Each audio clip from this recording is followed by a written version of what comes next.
এই ব্রিফিংটা যারা অবজার্ভ করছেন, আসসালামু আলাইকুম ওয়া রাহমাতুল্লাহ।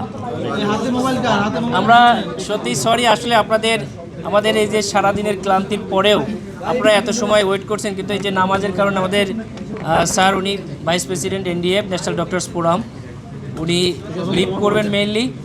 আমি শর্টলি এটুকুই বলতে চাই, আপনারা আলহামদুলিল্লাহ আপনারা যারা আসেন সবাই তো ঘটনা মোটামুটি আপনাদের কাছে ক্লিয়ার যে আমাদের যে ওভারঅল যে অ্যাক্টিভিটিস জামায়াত ইসলামীর 2024-এর পর থেকে আপনাদের কাছে আমরা এসেছি, আপনারা দেখেছেন, were very loud and clear যে আমরা অসৎ পথের কোনো আশ্রয় নিই না, অ্যান্ড ইট স্টিল আমরা এটার উপরে আছি এবং ভবিষ্যতে সেটা আমরা বাস্তবায়ন করব ইনশাআল্লাহ।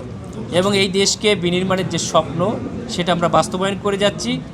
আনফর্চুনেটলি কিছু বিশেষ গোষ্ঠী বা দল তারা জনবিচ্ছিন্ন হয়ে যাচ্ছে পর্যায়ক্রমে। জনবিচ্ছিন্ন হওয়ার কারণে তারা যখন জনগণের কাছে কোনো প্রশ্রয় পাচ্ছে না এবং আমার আকাশচুম্বী জনপ্রিয়তা দেখে সেখানে প্রার্থী চেঞ্জ করেছে, কিন্তু এরপরও ক্ষান্ত হয় নাই। লোক লজ্জার ভয়ে মানুষের কাছে তারা লজ্জা পাওয়ার ভয়ে তারা মানুষের বিভিন্নভাবে বিতর্কিত করার চেষ্টা করছে। আমি ডাক্তার এস এম খালেদুজ্জামান, আমি বিএমডিসি রিকগনাইজড একজন ডাক্তার, কিন্তু আনফর্চুনেটলি আপনাদের মাধ্যমে মিডিয়াতে কিছু কিছু ক্ষেত্রে এমনভাবে উপস্থাপিত হয়েছে যে আমি একজন ভুয়া ডাক্তার। এটা খুবই দুঃখজনক। আপনারা দেখেছেন যে কিছুদিন আগে এই যে সুরভির একটা আদেশ হলো, সেই আদেশ আবার 3 ঘন্টার মধ্যে চেঞ্জ হয়ে গেল।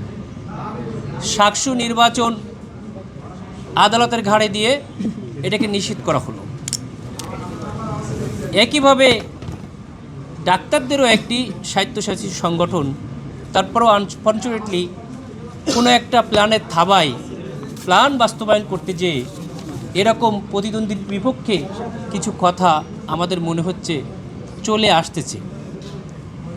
আমরা অত্যন্ত দুঃখ ভ্রাক্রান্ত হৃদয়ে আমরা অবজার্ভ করছি, আমরা হারিয়ে যাই নাই, আমরা দেখছি, আমরা এটার উত্তর দেব এবং এই উত্তর দেওয়ার মাধ্যমে সত্য আপনারা জানবেন এবং আরও অনেক সত্য বের হয়ে আসবে ইনশাল্লাহ।